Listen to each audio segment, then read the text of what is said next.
Hey, what's up, my friend? So, in today's episode, I want to share with you 5 simple and effective ways, right? 5 simple and effective ways to save your trading account. So, I get it, right? Most of you watching this video, your account is probably in the red right now. Maybe you're at, losing for months or even years. Maybe you have blown up multiple trading accounts. Why is this happening to me?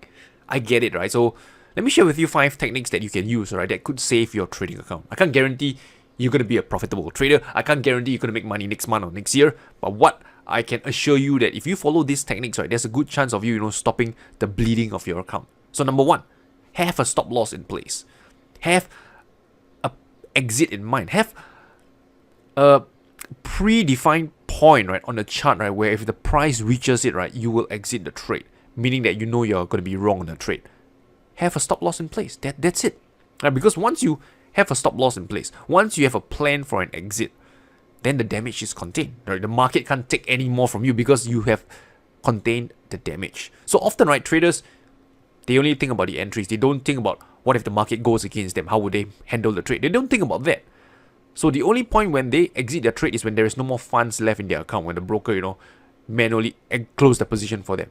That's how they exit their trades. And that's why so many traders go belly up, because they don't take control of their exits. So number 1, have a planned exit in place, right? That could be using a stop loss.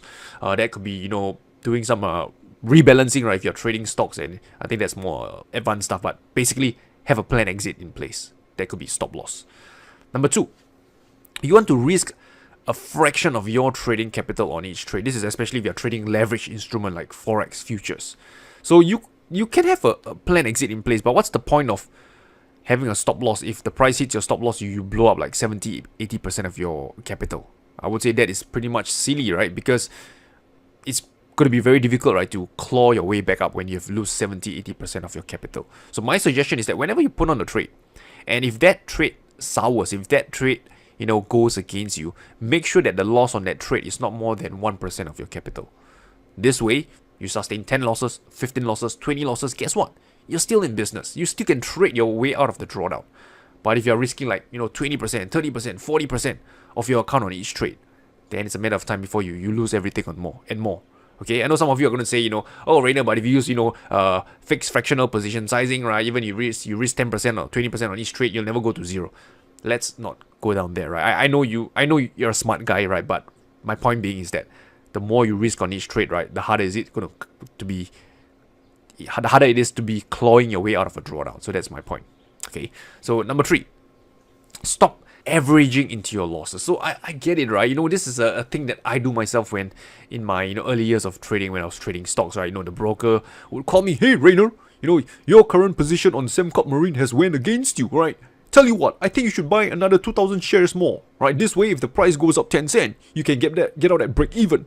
So at that point in time, I was thinking, yeah, that kind of makes sense, right? If I buy another 2,000 shares of the Sembcorp Marine, it goes up 10 cents, I could get out at break even instead of, waiting for the price to go up to 20 cents or 30 cents. So yeah, that line is sexy, right? You only need for the market to go up a little bit to get out at break even or even to make a profit. But guess what? The market has a funny way of doing things that deal the most damage to you. Instead of going up 10 cents, it dropped another 30 cents and now you're even bigger in the red. Okay, so don't average into your losses. I mean, if you know what you're doing, if you're an advanced trader, fine, average into your losses because that is part of your trading strategy. But if you're new to trading, you have no idea what you're doing, don't average into your losses, right? The losses, right, will snowball even bigger and even faster. Okay? Number 4.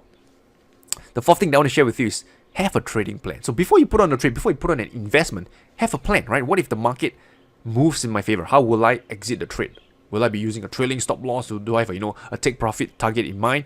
Now, what if the market moves against me? Where do I exit the trade, right? Will I, exit if it breaks support? Will I exit when it hits my stop loss? Will I exit if, it closes below the previous day low and stuff like that?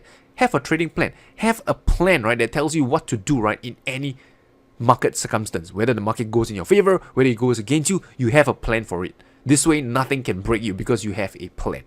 Make sense? And finally, number 5, as a trader, all right, you must have an edge in the markets, all right? I mean, that's the only way you're going to make money consistently in the long run.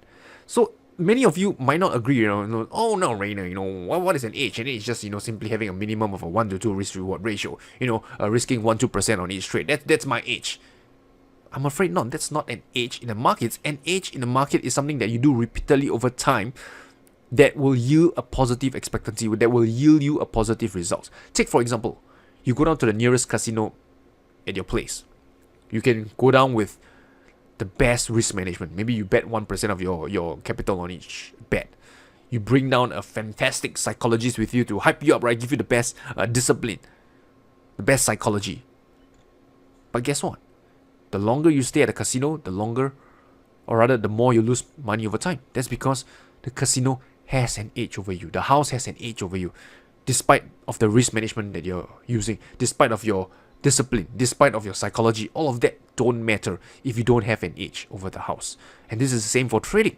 Right? You must have an edge in the markets. Right? You can be using proper stop loss. You can be, risking 1% of your account on each trade. You can be very disciplined in your rules, but if you don't have an edge in the markets, then you'll suffer death by 1,000 cuts, where your account just slowly bleed, trade after trade until it, lose 90%, 80%, and you give up, and that's it. And you're wondering, trading is a scam, why it doesn't work? Well, that's because you don't have an edge in the markets. Okay, so that's important as well, right? Don't forget that. So a quick recap: number one, all right, always use a stop loss. Always have a planned exit ahead of time before you even put on a trade. Number two, risk a fraction of your capital on each trade. So this means that even if you got stopped out, right, the loss, right, won't, put you down 50 or 60%, right, underwater. Number three, right, if you don't know what you're doing, don't average into losses. Number four, have a trading plan, right? If the market moves in your favor, if it moves against you, if market conditions change, you have a plan for it. And finally, number five, you must have an edge in the markets. So with that said, I wish you good luck and good trading. I will talk to you soon.